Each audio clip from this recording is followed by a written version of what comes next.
औने दिवाली दे गुलामों दरवेश तुरने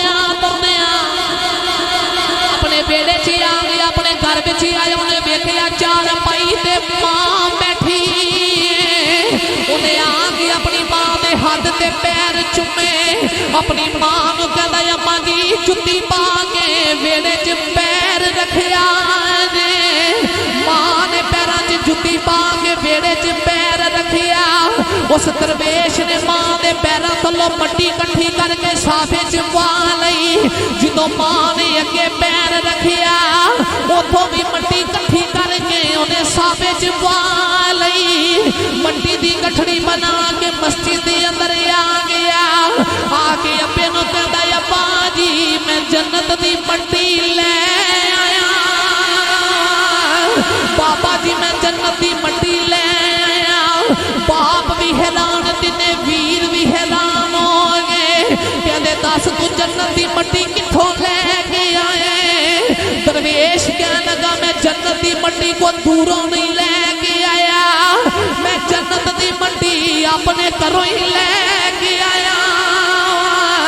वो कह लगे साढ़े घर जन्नत दी मट्टी किथों आ गई? ते दरवेश दी अखां चों अथरू आ गए ते रो के कहदा अब्बा जी मैं उलमा को सुने मां दे पैरां थल्ले जन्नत जेड़ी मट्टी मां दे पैरां नूं लगदी है ओ मट्टी जन्नत दी मट्टी।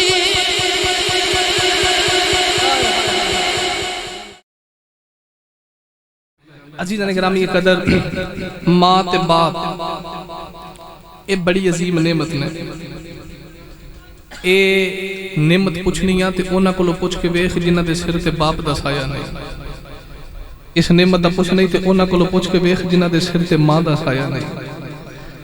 जिथे नबी पाक अलैहिस्सलाम ने मां दी शान बयान की है ना, उथे आमीना दे लाल ने चिट्टी दाढ़ी वाले बाबे दी अजमत भी बयान की है। जिस सरकार दो आलम सल्लल्लाहु अलैहि वसल्लम ने इरशाद फरमाया ना मां दे पैरों थले जन्नत है, ते नबी पाक अलैहिस्सलाम ने यह भी इरशाद फरमाया कि तेरा बाप जन्नत का दरमियानी दरवाजा है। ते जेड़ा चाहता मैं मां दे कदमां वाली जन्नत च जावां उन्होंने बाप वाले बूहे का ध्यान भी करना चाहिए। साढ़े तो सूफिया ते बुजुर्ग ऐसे गुजरे जेड़े अपने मकान की छत ते नहीं सन चढ़ते होंगे। ते किसी पूछे लजपाला मकान की छत ते क्यों नहीं चढ़ते? घर भी तुहाडा मकान भी तुहाडा, तुसी कदी छत ते क्यों नहीं आए? ते सूफिया दा मजहब ते सूफिया फरमाते सन असी छत ते तां नहीं चढ़ते वेड़े च मां जो बैठी होंदी है। ते छत ते नहीं चढ़ते किधरे मां की भी अदबी ते मां की गुस्ताखी ना हो जाए। ए ओ लोग ने जिन्हें मां की कदरों मंदर समझी है। मैं सादा जी मिसाल देवां बात समझाने वास्ते। उलमा ते ये बात पहले ही जान दें चूंकि मैं तालिब इलम हाँ, तो मैं तुहाडे जे झटका जिहा बंदा तो मैं झटकी जी गल करना चाहना। वो पिछले दौर की गल असीं अपने बजुर्गों कोलों सुने हैं कि एक बाबा सी ते बाबे की औलाद कोई नहीं। अल्लाह की बारगाह च मन्नत मनी या अल्लाह मैनू 4 पुत्र अता कर ते मैं तेरा घर मस्जिद बनावांगा। मैं तेरा घर मस्जिद। अल्लाह करीम ने दुआ पूरी की थी। बाबे नू पुत्र मिल गए 4 ते पुत्र जवान हो गए। ते एक दिन पुत्रा नू सामने बिठा के ते बाबा मशवरा पे करे कहने लगा पुत्रो अजे तुहाडा वजूद नहीं सी, तुसी नहीं सवाए ते मैं मन्नत मनी सी या अल्लाह पुत्र दे ते तेरा घर मस्जिद बनावांगा। रब ने दुआ कबूल की थी ते पुत्र दिते। ते पुत्र कहने लगे अब्बा जी मन्नत मनी है ते फिर मन्नत नू पूरा भी करीदा है। ते हुण जगह खरीदो, मिस्त्री मजदूर लभो, सीमेंट रेत बजी सारा कुछ लिया के ना ते मिस्त्री ला के ते रब दा घर मस्जिद बनाइए। बाप ने पुत्रा दे नाल मशवरा करके जमीन खरीद लई ते मिस्त्री मजदूर ला देते ते अल्लाह दा घर मस्जिद पे बने। ते 3 पुत्र बड़े स्कूल दी तलीम वाले बाप ने पढ़ाए लिखाए ते एक सी दरवेश। ते साडे भी घरां दा माहौल है कि जेड़ा होवे ना चुकन्ना उन्होंने असीं कहने स्कूल पढ़ा के ते इनू पायलट बनावांगे। ते मां पायलट बनाना चाहती है तो स्कूल इन्ना क पढ़दा है कि वड्डा हो के जहाज बन जाता है। लेकिन जेड़ा पुत्र होवे ना या ते अखां तो कमजोर होवे या हाथ कमजोर होवे या लत्त कमजोर होवे ते असीं कहने इनू इन्हें करो मदरसे छाड़ो, आपे दाल खांदा रहेगा ते उथे दीन पढ़ लवेगा। लेकिन ईमानदारी ना दसो जिन्हां पीछे इतनी पैसे ला के ते स्कूल की तलीम दी या उन्हां हाथ उठा के दुआ नहीं की थी। ते जिन्नू एवें समझ के मदरसे छड़ के आए हाफिज कुरान बने ते क़यामत नू नूर दा ताज लैके देवेगा। जिथे दुनिया की तालीम बच्चों को दिवा दो नाल दीन की तालीम भी दिलाया करो। अज मैं दिन रात महाफिल से जाना तो लोग मेरी उम्र वेख के कहते हैं यार तू की है ते की बन गए हैं। मैं क्या मैं कुछ नहीं, मापे चंगे होण ते पुत्र इंज दे बनदे ने। मापे नबी पाक अलैहिस्सलाम दे दीन नाल प्यार करने वाले होण ते फिर पुत्र भी दीन वाले ही होंदे ने। चार पुत्र ते तीन बाबे ने पढ़ा लिखा के जवान कीते ते एक दरवेश सी ओदी घर विच गल सुनदा ही कोई नहीं ते ओदे नाल मशवरा करदा भी कोई नहीं। बाबे ने जमीन खरीद ली ते मस्जिद भी बन दी है ते जो मस्जिद दी दीवारां बुलंद हो गई ते छत पै लगी ना ते चारे पुत्रां नूं फिर बुला के कहन लगा हुण फिर मसला दरपेश आ गया है। पुत्र कहन लगे अब्बा जी मन्नत सी मन्नत पूरी होंदी है ते हुण की मसला है। ते बाबा कहन लगा मैं मन्नत मन्नी सी या अल्लाह तेरा घर मस्जिद बनावांगा ते पुत्र पल के जवान होणगे ते जो मस्जिद दी छत लिपांगा ते मट्टी जन्नत दी लावांगा। आहा मस्जिद दी छत लिपांगा ते मट्टी केड़ी लावांगा? जन्नत दी। उन्हें कही जन्नत दी मट्टी। पुत्र बड़े हैरान हो गए जेड़े सी ना स्कूली तलीम वाले कहते चलो असीं उस्तादां नूं पुछ के आउणे आ किधरों जन्नत दी मट्टी लभदी है दुनिया तो कि नहीं लभदी। जदों आए ना उस्तादां कोल ते उस्ताद कहण लगे जन्नत ही कादी जिथे मट्टी होवे, जन्नत दी मट्टी ते दुनिया तो नहीं लभनी। तिन्ने वापस आ गए ते हुण दरवेश बोलिया, आए हाय दरवेश बोलिया कहंदा जे इजाजत दिओ ते जन्नत दी मट्टी मैं ना लैके आवां, मैं जन्नत दी मट्टी लैके आना। तिन्ने वीर भी हैरान हो गए ते बाप भी हैरान कि जन्नत दी मट्टी लैके कित्थों आवेगा। कौन है दिवाली दे गुलामों दरवेश तुरने आ अपने बेड़े च आ गया अपने घर विच आए उन्हें वेखिया चार पाई ते मां बैठी। उन्हें आ गई अपनी मां दे हाथ ते पैर चुमे अपनी मां नूं कहंदा अम्मा जी जुत्ती पा के वेड़े च पैर रखिया जे। मां ने पैरां च जुत्ती पा के वेड़े च पैर रखिया। उस दरवेश ने मां दे पैरां थल्लों मट्टी इकट्ठी करके साफे च पा लई। जदों मां ने अगे पैर रखिया उथों भी मट्टी इकट्ठी करके उन्हें साफे च पा लई। मट्टी दी गठड़ी बना के मस्जिद दे अंदर आ गया। आके अब्बे नूं कहंदा अब्बा जी मैं जन्नत दी मट्टी ले आया। बाबा जी मैं जन्नत दी मट्टी ले आया। बाप भी हैरान तिने वीर भी हैरान हो गए कहंदे दस तू जन्नत दी मट्टी कित्थों लेके आए। दरवेश कहने लगा मैं जन्नत दी मट्टी को दूरों नहीं लेके आया, मैं जन्नत दी मट्टी अपने घरों ही लेके आया। वो कह लगे साडे घर जन्नत दी मट्टी कित्थों आ गई। ते दरवेश दी अखां चों अथरू आ गए ते रो के कहंदा अम्मा जी मैं उलमा को सुने मां दे पैरां थल्ले जन्नत जेड़ी मट्टी मां दे पैरां नूं लगदी है ओ मट्टी जन्नत दी मट्टी।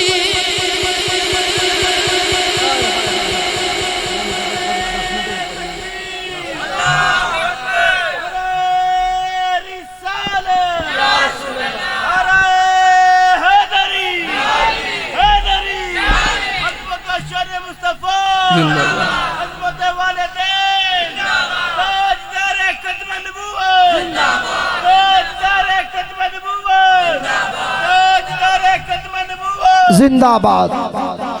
जेड़ी मट्टी मां दे पैरां नूं लगदी है केड़ी मट्टी है? ये सिर्फ वही जानदा जेड़ा मां दी शान समझदा है, जेड़ा मां नूं मां समझदा है। साडे घरां दा माहौल ते आ गया बीवी दे आखे ला के मां नूं झिड़का मारने आ, बीवी दे आखे ला के चिट्टी दाढ़ी वाले बाबे नूं झिड़का मारने आ। लेकिन मुसलमाना जो बीजना सोई वड नहीं। मैं अपनी मस्जिद के अंदर बैठा मैं अलहमदुलिल्लाह 2 जगह ते जुमे दा खुतबा देना ते बंदा एक आ गया तो मैनू आके ना अपने पुत्र नूं उंगली लाई तो कह लगा कारी साहब दुआ करो मेरा पुत्र मेरे आखे नहीं लगता। तो मैं आख्या तू अपने प्यो दे आखे लगता रहा।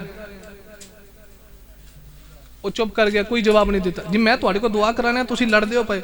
मैं क्या तू आके सवाल किया मेरा पुत्र आखे नहीं लगता तो मैं भी तेरी बारगाह चल किया दस तू जो प्यो दे लगता रहा तेरा पुत्र तेरे आखे लगेगा। जो बिजनेस हो वडना है। निके निके बच्चे ने अपनी औलाद के सामने माँ बाप का अदब करिया करो। जे तुसी अपनी औलाद के सामने मापियां का अदब करोगे कल तुहाडी औलाद जवान होके तुहाडा भी अदब करेगी। हजरत साबित बुनानी रहमतुल्लाह ताला अलैह फरमांदे मैं चौक के अंदर गया तो एक नौजवान बुढ़े प्यो नूं पिया मारे ते करीब जाके फरमांदे ने जालिमा तेनू तरस नहीं आउंदी क्यों पिया बुढ़े प्यो नूं मारना है। तो थल्लियों बाप बोल के कहंदा लजपाला मेरे पुत्र नूं कुछ भी ना आखी। अज मेरा पुत्र मैनू पिया मारदा कदी मैं भी अपने प्यो नूं इत्थे ही मारदा हुंदा था। पता लगा उन्हां मां औलाद कोलों मारां खाणियां जिहड़े अपनी औलाद के सामने मापियां नूं मारदे रहे। उन्हां औलाद कोलों झिड़कां ही खाणियां जिहड़े अपनी औलाद के सामने मापियां नूं झिड़कां देंदे रहे। ये 4 दिन का मेला है। जो बिजनेस हो वडना है, जो बिजनेस हो बोलो बोलो जो बिजनेस हो इसे बात मैं ते तर्जमे जे करना जग फानी इसनो छड़ना जग फानी इसनो छड़ना जो बीजेगा ओ होई वडना ओ सिर पइया ते पता फिर लगना पड़िए ला इलाहा इज नहीं यार सारे कहने ला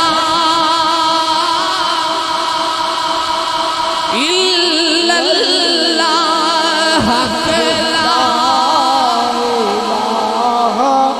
इल्लल्लाह जदों मिट्टी दे खिडौने पै जाना रूह उड़ जानी बुत रह जाना ओनू पुछ के वेख जिदी मां तुर गई ओनू जाके पुछी जिदे वेड़े चो बाप दा साया तुर गया कौन है ते बाजी दे गलामो मापे बड़ी अजीम नेमत आउंदे ने ईद आउण वाली तुसी ईद दे करीब वेखिया जे तेनू ते मैनू अपनी फिक्र होवेगी मैं ते तुसी सोचांगे कपड़े केड़े पावांगे जुत्ती केड़ी पावांगे कौन है ते बाजी ते गलामो तेनू ते मैनू अपनी फिक्र होवेगी इको माई ते पापा होवेगा जिन्हों अपनी औलाद दी फिक्र होवेगी अज पुत्र जवान होवे बेटी जवान होवे धियां दे पुत्र सुते होंदे ने मापे जागदे होंदे ने एक मां जागदी है एक बाप जागदे पुछया जाए माई ते बाबा तेनू क्यों नींदर नहीं आ रही ते बाप आके गई यार ओनू नींद किवें आवे जिदी बेटी जवान हो जाए ओनू किवें नींद आवे जिदा पुत्र जवान हो जाए मेरी ते राता दी नींदर उड़ गई मैं बेटी दी शादी करनी है मैं अपने पुत्र दे हाथ पीले करने ने अजे ओ वेला आया नहीं बाबे दी मजी मोडियां ते आ जांदी कौन है ते बाजी दे गुलामो दिल दियां गल्लां दे विच रह जांदियां जग फानी इसनो छड़ना जो बीजेगा ओ होई वडना ओ सिर पइया ते पता फिर लगना पड़िए ला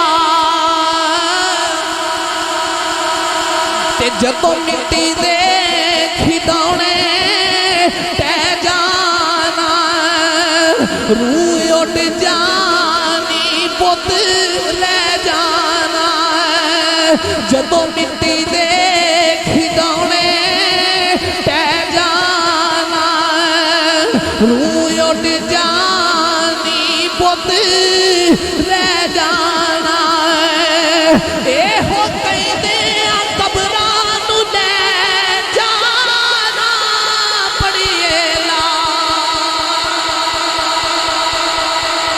कौन है दे बादी दे गलामो मुक दी गल मुकावा तुसा भी मर जाना आदम अली नक्शबंदी भी मर जाना है पर आदम अली नक्शबंदी ने रब दी बारगाह च दुआ मंगी है रब्बा मैं तेरे नबी दा निका जिया नात खाना जदों मैं नात खांदी दा सिला कोठियां नहीं मंगदा मैं तेरी बारगाह चो काला दा सवाल नहीं करदा मैं तेरी बारगाह चो जायदादा भी नहीं मंगदा आदम अली नक्शबंदी ते को दुआ कर दे जदों मरा मैं जुम्मे वाला रोज होवे जदों मरा मैं जुम्मे वाला रोज होवे मेरी मैयत ते कल में दा शोर होवे आँख खुले ते नबी मेरे कौन होवे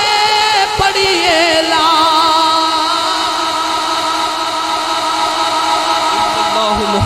रसूलुल्लाह सल्लल्लाहु अलैहि वसल्लम साहिबो बस तुहाडी बारगाह च आखिर ते यही इल्तिजा है अपनी औलाद दे सामने मां प्यो दा अदब करो ये बड़ा मिठा मेवा है तुर जे ते फिर नहीं लभदा मां दे बगैर ईदां नहीं लगदियां बाप दे बगैर शबरातां नहीं लगदियां ਇਹ ਤੇ ਉਹਨਾਂ ਦੁਖੀ ਧੀਆਂ ਕੋਲੋਂ ਪੁੱਛੋ ਜਿਨ੍ਹਾਂ ਦੇ ਬਾਪ ਈਦ ਦੇਣ ਨਹੀਂ ਜਾਂਦੇ।